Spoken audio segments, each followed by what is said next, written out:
বিল্লা ভাই প্রতিদিন একটা পুরনো ভ্যান চালিয়ে ফুলের টব আর গাছ নিয়ে যেত। সেদিনও ভ্যানে অনেক ফুল গাছ ছিল, পাশে ছিল গাছের মালিক। যেতে যেতে হঠাৎ ভ্যানটা একটা গর্তে পড়ে উল্টে যায়। ফুল গাছগুলো রাস্তায় ছড়িয়ে পড়ে। রাগে অন্ধ হয়ে মালিক একটা হাতুড়ি তুলে বিল্লা ভাইয়ের মাথায় আঘাত করে। কিছু না বলে কাঁদতে কাঁদতে চোখের জল মুছতে মুছতে বিল্লা ভাই সেখান থেকে চলে যায়। ভ্যান নিয়ে বেরোলো। এবার ভ্যানে ফুল নয়, অনেক মাটি।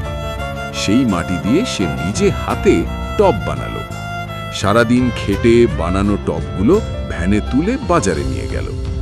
লোকজন টবগুলো হাতে নিয়ে দেখল, কেউ কেউ কিনেও নিল। অল্প হলেও সৎ পরিশ্রমের টাকা পকেটে ঢুকল।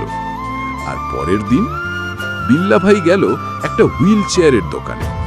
নিজের জমানো টাকা দিয়ে একটা হুইল চেয়ার কিনে আনলো, কারণ তার মা হাঁটতে পারে না। বাড়ির সামনে বসে থাকা মাকে সে হুইল চেয়ারে বসালো। তারপর ধীরে ধীরে তাকে নিয়ে ঘুরতে বেরোলো।